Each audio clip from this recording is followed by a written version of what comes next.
আসসালামু আলাইকুম শিক্ষার্থী বন্ধুরা, তোমাদের সবাইকে নবারুণ অনলাইন পাঠশালায় স্বাগত জানাচ্ছি। প্রাথমিক শিক্ষার বিভিন্ন শ্রেণীর ক্লাসগুলো দেখতে এই চ্যানেলটি সাবস্ক্রাইব করো এবং সকল ভিডিওর নোটিফিকেশন সবার আগে পেতে বেল আইকনে ক্লিক করো। শিক্ষার্থী বন্ধুরা, আজ আমরা পড়ব পঞ্চম শ্রেণীর বাংলাদেশ ও বিশ্ব পরিচয় বিষয়ের অধ্যায় 1 আমাদের মুক্তিযুদ্ধ।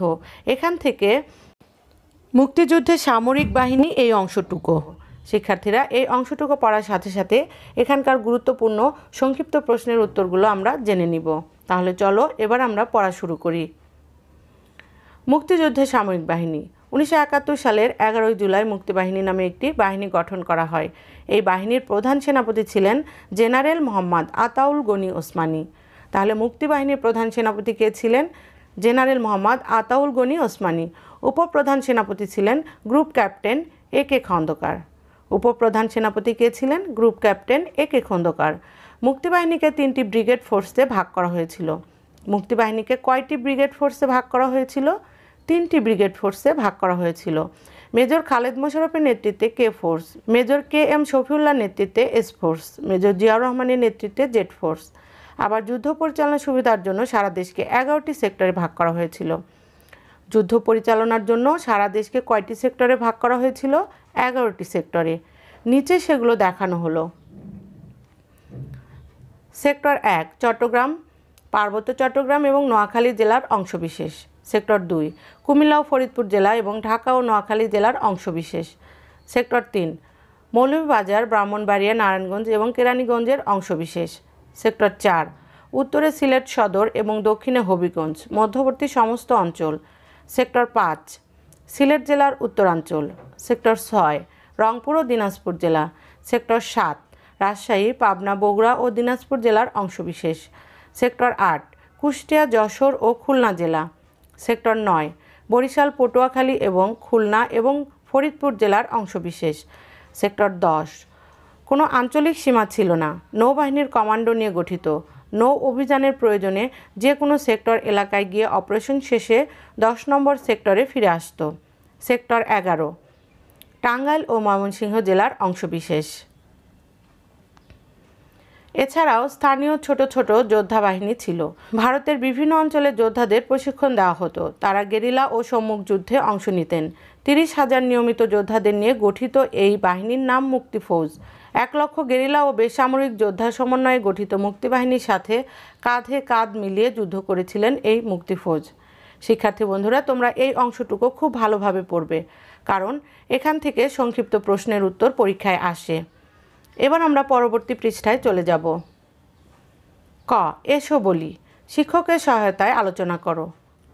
1 মুক্তিবাহিনীকে কেন নিয়মিত বাহিনী ও গেরিলা বাহিনীতে ভাগ করা হয়েছিল? 2 বাংলাদেশকে কেন 11টি সেক্টরে ভাগ করা হয়েছিল? 3 তোমাদের অঞ্চলটি কোন সেক্টরের অধীনে? 4 সেক্টর 10-এর প্রধান কাজ কী ছিল? শিক্ষার্থীরা, আমি এখন এই প্রশ্নগুলোর উত্তর তোমাদের লিখে দেখাবো। 1 নম্বর প্রশ্ন, মুক্তিবাহিনীকে কেন নিয়মিত বাহিনী ও গেরিলা বাহিনীতে ভাগ করা হয়েছিল? উত্তর, সুষ্ঠু ও পরিকল্পিতভাবে যুদ্ধ পরিচালনার জন্য মুক্তিবাহিনীকে নিয়মিত বাহিনী এবং গেরিলা বাহিনীতে ভাগ করা হয়েছিল। 2 বাংলাদেশকে কেন 11টি সেক্টরে ভাগ করা হয়েছিল? উত্তর, যুদ্ধ পরিচালনায় সুবিধার জন্য বাংলাদেশকে 11টি সেক্টরে ভাগ করা হয়েছিল। 3 তোমাদের অঞ্চলটি কোন সেক্টরের অধীনে ছিল? উত্তর, প্রিয় শিক্ষার্থী, তুমি যে অঞ্চলে বসবাসরত মানচিত্রে সেই অঞ্চলটি চিহ্নিত করে সেক্টর নির্ধারণ করো। যেমন ঢাকা 2 নম্বর সেক্টর। 4 সেক্টর 10-এর প্রধান কাজ কী ছিল? উত্তর, মুক্তিযুদ্ধের সময় সেক্টর 10-এর কোনো আঞ্চলিক সীমানা ছিল না। নৌবাহিনীর কমান্ডো নিয়ে এই সেক্টর গঠিত। নৌ অভিযানের প্রয়োজনে যে কোনো সেক্টর এলাকায় গিয়ে অপারেশন শেষে 10 নম্বর সেক্টরে ফিরে আসত। খ এসো লিখি, মুক্তিবাহিনী কিভাবে সংগঠিত হয়েছিল সে সম্পর্কে একটি অনুচ্ছেদ লেখো। উত্তর, 1971 সালের 10 এপ্রিল পর্যন্ত মুক্তিযুদ্ধ পরিচালিত হয় অনেকটা অপরিকল্পিতভাবে। 10 এপ্রিল মুজিবনগর সরকার গঠন হবার পর যুদ্ধ পরিচালনার সুবিধার জন্য সারা দেশকে 11টি সেক্টরে ভাগ করা হয়। এছাড়াও বেশ কিছু সাব সেক্টর এবং 3টি ব্রিগেড ফোর্স গঠিত হয়। এসব ফোর্সে ইপিআর, নৌবাহিনী, বিমান বাহিনী সদস্যগণ যোগদান করেন। প্রতিটি সেক্টরে নিয়মিত সেনা, গেরিলা ও সাধারণ যোদ্ধা ছিল। এসব বাহিনীতে দেশের ছাত্র, যুবক, নারী, কৃষক, শ্রমিক সহ বিভিন্ন শ্রেণী পেশার মানুষ অংশ নিয়েছিল। গ. আরও কিছু করি। জেনারেল ওসমানী বঙ্গবীর নামে পরিচিত ছিলেন। 1972 সালে চাকরি থেকে তিনি অবসর গ্রহণ করেন। তার সম্পর্কে তোমরা আর কি কি জানো? উত্তর: জেনারেল মোহাম্মদ আতাউল গনি ওসমানী 1918 সালের 1 সেপ্টেম্বর সুনামগঞ্জ জেলায় জন্মগ্রহণ করেন। তার পিতার নাম খান বাহাদুর মফিজুর রহমান এবং মাতার নাম জবেদা খাতুন। তিনি মুক্তিবাহিনীর প্রধান সেনাপতি ছিলেন।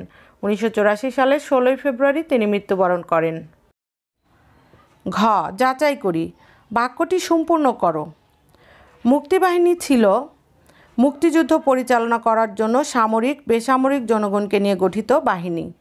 শিক্ষার্থীরা, এখন আমরা এই পাঠ থেকে গুরুত্বপূর্ণ সংক্ষিপ্ত প্রশ্নের উত্তরগুলো জানব। সংক্ষিপ্ত প্রশ্ন উত্তর: 1. 1971 সালের 11 জুলাই যে বাহিনী গঠন করা হয় তার নাম কি? উত্তর: মুক্তিবাহিনী। 2. মুক্তিবাহিনীকে কয়টি ব্রিগেড ফোর্সে ভাগ করা হয়েছিল? উত্তর: 3টি ব্রিগেড ফোর্সে ভাগ করা হয়েছিল। 3. ঢাকা কোন সেক্টরের অন্তর্ভুক্ত ছিল? উত্তর: ঢাকা সেক্টর 2 এর অন্তর্ভুক্ত ছিল। 4. মুক্তিবাহিনীর প্রধান সেনাপতি কে ছিলেন? উত্তর: জেনারেল মোহাম্মদ আতাউল গনি ওসমানী। 5. বাঙালি জাতির ইতিহাসের একটি গৌরবময় ঘটনার নাম লেখো। উত্তর: 1971 সালের মহান মুক্তিযুদ্ধ বাঙালি জাতির ইতিহাসে একটি গৌরবময় ঘটনা। শিক্ষার্থী বন্ধুরা, তোমরা এই প্রশ্ন উত্তরগুলো অনুশীলন করবে, তারপর লিখে নিবে। তোমরা তোমাদের আজকের বাড়ির কাজ খাতায় লিখে নাও। 1 নাম্বার, মুক্তিযুদ্ধের সামরিক বাহিনী। এই অংশটি পড়ে এখান থেকে 10টি সংক্ষিপ্ত প্রশ্ন তৈরি করবে এবং উত্তর লিখবে। 2. মুক্তিবাহিনী কিভাবে সংগঠিত হয়েছিল সে সম্পর্কে একটি অনুচ্ছেদ লিখবে। শিক্ষার্থী বন্ধুরা, তোমাদের সবাইকে অসংখ্য ধন্যবাদ। তোমরা এই চ্যানেলের অন্য ক্লাসগুলো দেখার জন্য ডিসক্রিপশন বক্স চেক করো। তোমরা সকলে সুস্থ, সুন্দর ও নিরাপদ থাকো সেই প্রত্যাশা রাখছি। আল্লাহ হাফেজ।